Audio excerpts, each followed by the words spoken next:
ಸಾಕ್ಷಿದಾರರಿಗೆ ಈ ರೀತಿ ಬಿಹೇವ್ ಮಾಡಿದಾಗ ಪಾಪ ಆರೋಪಿ ಮೇಲೆ ಆರೋಪ ಸಿದ್ಧಾಗುವವರೆಗೆ ಅವ ಆರೋಪಿನ ಅವನ ಜೊತೆ ಒಳ್ಳೆಯ ಬಿಹೇವಿಯರ್ ಮಾಡಿ ಬಾಯಿ ಬಿಡಿಸುವಂಥದ್ದು ನಿಮ್ಮ ಚಾನಲ್ ಬಿಟ್ಟಂಥ ವಿಷಯ. ಎಲ್ಲರನ್ನು ಬೆದರಿಸಿ ಹೆದರಿಸಿ ಬಾಯಿಗೆ ಬಂದಂಗೆ ಬೈದು ಅವ್ರು ಒಪ್ಪಿಸ್ಕೊಳ್ಳೋದಲ್ಲ. ಹೀಗಾಗಿ ಇವತ್ತು ಮೊಹಂತಿ ಅವರ ಒಂದು ವ್ಯಕ್ತಿತ್ವ ಇವತ್ತೇನು SIT ಇವತ್ತು ಜಗತ್ತಿಗೆ ಗೊತ್ತಾಗ್ತಾ ಇತ್ತು, ಸತ್ಯ ಸಮೀಪ ಹೋಗ್ತಾ ಇದ್ದಾರಪ್ಪ ಅವರು SIT ಅವರು ಅಂತೇಳಿ ಇವತ್ತೇನು ಅನ್ನಿಸ್ತಾ ಇದೆ ನೋಡಿ. ಮಂಜುನಾಥ್ ಗೌಡ ಇದು ಕಣ್ಣು ಕಾಣ್ತಾ ಇರೋಂಥ ವ್ಯಕ್ತಿ. ಈಗ ಇವ್ರ ಬಗ್ಗೆ ಆರೋಪ ಬಂದಿತ್ತು, ಚಿನ್ನಯ್ಯನ ಬೆದರಿಸುವಂಥ ಕೆಲಸವನ್ನು ಹಿಂದೆ ಮಾಡಿದ್ರು ಅಂತ ಆರೋಪಗಳು ಬಂದಿದ್ದು ನಿಮ್ಮ ಮೇಲೆ. ಈ CPI ಏನೋ ಆ ವ್ಯಕ್ತಿ ಮಂಜುನಾಥ್ ಗೌಡ ಇವ್ರ ಜೊತೆ ಸುನೀಲ್ ಅನ್ನುವಂಥವ್ರೊಬ್ಬರು ಅವರು ಈ ಮುದಿಗೆ ಪಾಪ ವಯಸ್ಸಾದ ಹೆಣ್ಮಗಳನ್ನ ಎನ್ಕ್ವೈರಿ ಮಾಡೋಲ್ಲ. ಯಾವ ರೀತಿಯಾಗಿ ಎನ್ಕ್ವೈರಿ ಮಾಡಿದಾರಪ್ಪ ಅಂದ್ರೆ ಅದು ಪಾಪ ಹೆಣ್ಮಗಳು ಸ್ಟೆಂಡಿಯವ್ರ ಮುಂದೆ ಎಲ್ಲ ಬಿಡಿಸಿ ಹೇಳಿಬಿಟ್ಟಿದ್ದಾರೆ.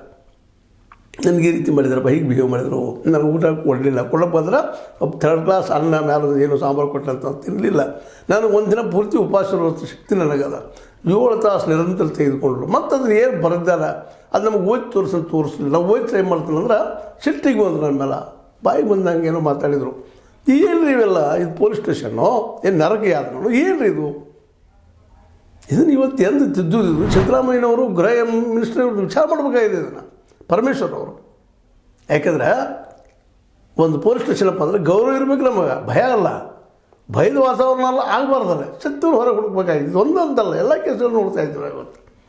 ಇವತ್ತು ನಮ್ಮಂಥವ್ರು ಸಹಿತ ಪೊಲೀಸ್ ಸ್ಟೇಷನ್ಗೆ ಹೋದ್ರೆ ಶುರುವಾಗಿಬಿಡುತ್ತೆ. ಏನಪ್ಪ ಎಲ್ಲಿಂದ ಶುರು ಆಯ್ತು ಇವರು, ಒಬ್ಬ ಪೊಲೀಸ್ ಬಂದು ಬರಬೇಕ್ರಿ, ಬರೋ ಕರಿ ಪದ್ಧತಿಗಳು ಹಾಗೆ ಹೊರಟ ಬರೆದಿಲ್ಲ ಹಿಡ್ಕೊಂಡು ಹೋಗ್ತಿರೋ ಮಾತಾಡ್ತಾರೆ.